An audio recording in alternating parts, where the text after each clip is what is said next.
Sabah alaikum, bonjour tout le monde, ahlan wa sahlan, marhaba bikum ya jamaat al-khair, j'espère que vous allez bien, zulfillah wa salam alaikum. Avant de commencer cette émission, j'étais en train de verser des larmes. Wallah ya jama'a, j'étais en train de pleurer. Wallah, j'étais en train de pleurer, j'étais en train de voir des images qui m'ont rappelé. C'est des scènes que j'ai vécues.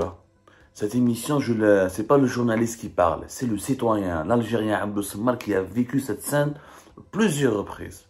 J'ai vu des images d'une dizaine de fois où je suis en train de les revisionner, des célébrations des supporters algériens et marocains à la frontière algéro-marocaine entre Porsi et Saïdia, à l'extrême ouest algérien et l'extrême est marocain, la fameuse frontière la plus cruelle du monde, où on a un Oued, je crois que c'est le Moulouya, le fameux Oued marocain, l'un des plus grands fleuves du Maghreb, et où on a les deux frontières séparées comme ça, côté marocain, côté algérien maintenant.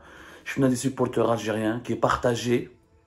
C'était lors de la victoire du Maroc contre le Canada et sa qualification 8e de finale de la Coupe du Monde 2022 qui doit se dérouler en ce moment au Qatar. Des supporters algériens qui partagent et qui célèbrent cette belle qualification de l'équipe marocaine. Qualification historique, un succès flatteur et historique avec leurs frères marocains et sœurs marocains de l'autre côté de la frontière marocaine. Et les deux séparés par une frontière militarisée, des barbelés, juste un oued qui les sépare. Où les Marocains want to revivre l'Algérie, où les Algériens نحبوكم يا nos frères, حنا خوا خوا, مبروك عليكم, مبروك عليكم, vous êtes les meilleurs. Ouma, Alger, ou Tawana, les Algériens, ou le Casablanca, ça déchire le cœur. Ça déchire le cœur. J'ai vécu ces scènes, à l'appel comme j'ai fait plusieurs reportages dans cette région. Mars al-Kébir, Porsi. Il y a de quoi faire des films dans cette région. Il y a des histoires extraordinaires. L'une des plus belles côtes du bassin méditerranéen. Des plages à... des plages à couper le souffle. Nes li chafou, le Tlemcen. ناس مغنية, ناس غزوات.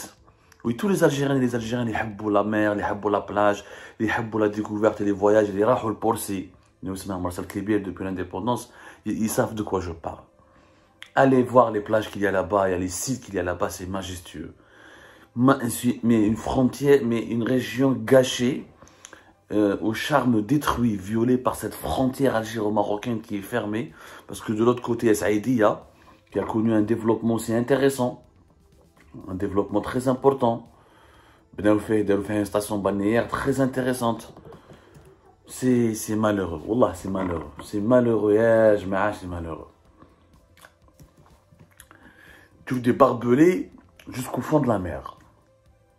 J'oublierai jamais cette image, violente. Hein. Wallah, c'est l'une des images les plus violentes que peut-être... qui m'ont fait le plus de mal durant toute ma carrière de journaliste. Tu vois une géographie violée, une géographie meurtrie, une géographie salie par l'arbitraire politique.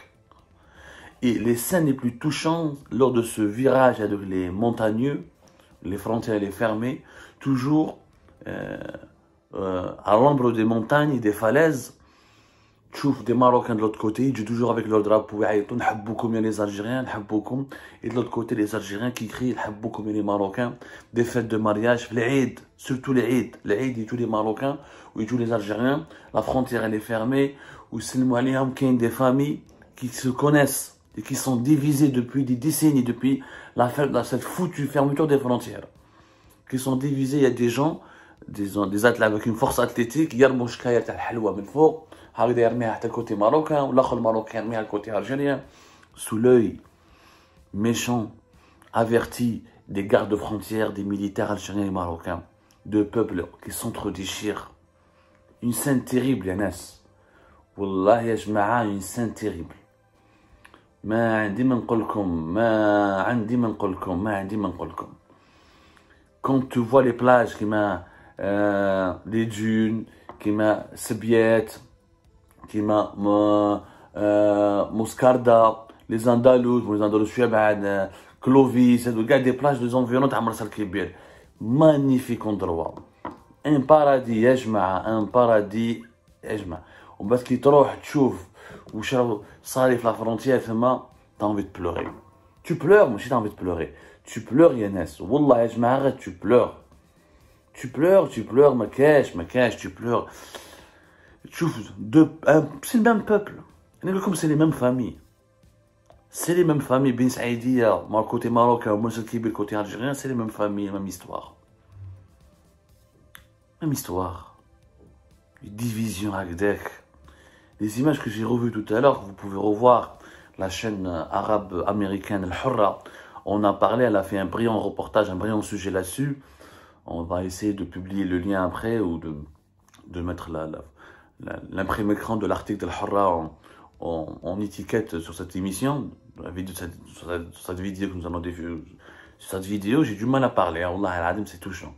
Tchouf, les Algériens et les Marocains qui célèbrent une victoire footballistique dans la joie, dans la communion, en dépit d'une frontière hermétique et l'une des plus militarisées et les plus surveillées du monde. C'est un drame absolu. Tout ça pourquoi? Parce qu'il y a deux régimes, qui sont foncièrement dans la mauvaise foi, dans la manipulation, dans l'hostilité permanente. Ils ont compromis le destin de 45 millions d'Algériens et le destin de 36 millions de Marocains.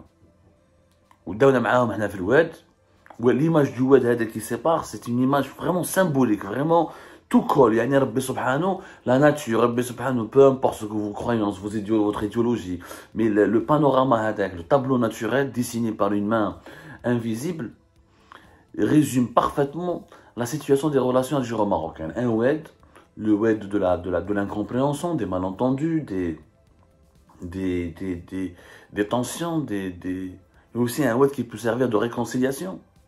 Et qui sépare deux rive marocaine, rive algérienne. C'est malheureux, NS. C'est malheureux. Une côte enchanteresse. On aurait pu développer des stations balnéaires côté algérien comme côté marocain pour devenir la perle du tourisme de la Méditerranée. Msaïdia, Porsi, ni l'Espagne, ni Ibiza, ni Palma de Mallorca, ni l'Italie, ni la Croatie. Des plages de rêve avec des endroits de rêve, une histoire de rêve. Nesma Belom, j'allais chez Porsi. Comme Porsi, ça mérite un film. C'est un Français qui s'appelle Louis C. Qui certes était convaincu par la colonisation de l'Algérie, mais qui est venu, qui a trouvé tout est vierge. Il est tombé sous le charme de cette région. Louis C.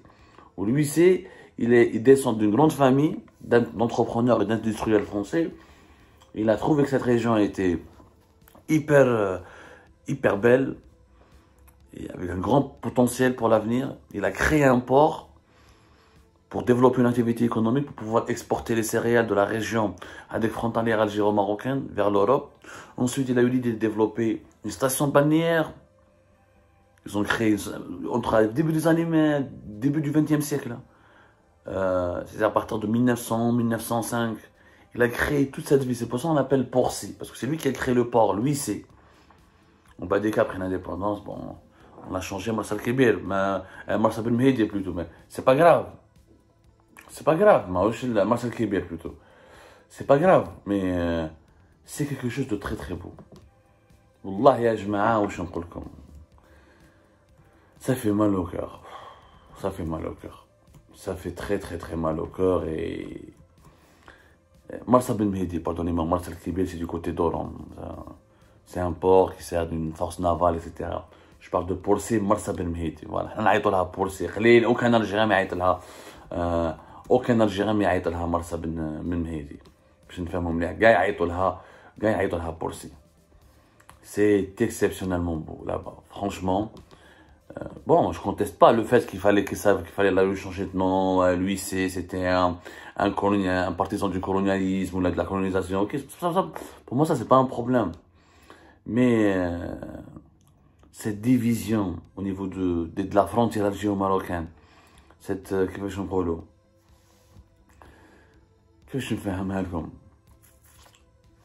cruel de voir chaque jour. J'ai été là-bas plusieurs reprises. Et j'aimerais bien que les gens qui regardent cette émission, qui sont dans la région, ou là, qui ont vu cette région, ou là, qui ont assisté à ce que j'ai assisté, puissent témoigner.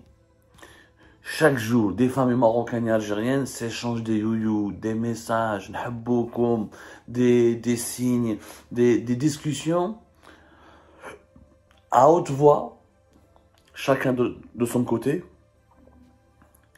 sous la surveillance des forces armées et des gardes frontières des deux pays.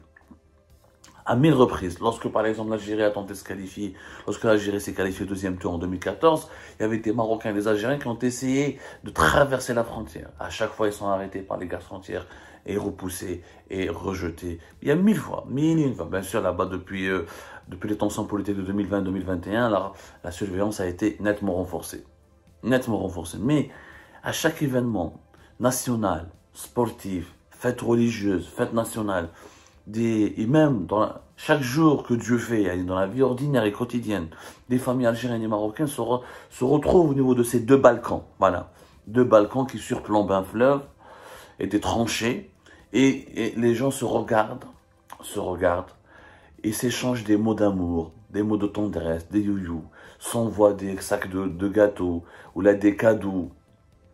C'est dramatique, cruel, ou la cruel, je sais pas, franchement, il n'y a rien à dire. Ou tu ouvres quand tu vas te baigner là-bas, tu ouvres les plages, Moscarda les plages de Hbel, vraiment Hbel, le Beyata, ou d'autres plages, يعني معروف la région, je suis pas un guide touristique, c'est pas ça, je sais pas de promouvoir la région, pour ça, elle est connue mondialement. Mal entretenue, mal gérée, encore une fois. Cette région mériterait un film. Comment Louis C est venu, a voulu faire un port, il a cru en cette région. Et ce qu'elle est devenue plus tard après l'indépendance des deux pays. Et ce qu'elle est en train de subir à cause des conflits politiques et diplomatiques permanents entre les deux pays. En tout cas, bravo à ces supporters marocains et algériens, ces Algériens et ces Marocains et ces Algériens qui se sont rassemblés tout au long de la frontière pour se parler, pour dialoguer, pour fêter ensemble un moment de communion. Ils incarnent l'exact espoir et le potentiel extraordinaire qu'il y a entre les deux pays. Ils sont l'exact contraire de ces dirigeants algériens et marocains qui sèment la zizanie, qui cultivent les malentendus et les tensions, et qui nous entraînent dans une guerre fratricide inutile, totalement inutile, contre-productive. C'est pour moi la guerre peut-être la plus idiote de l'histoire de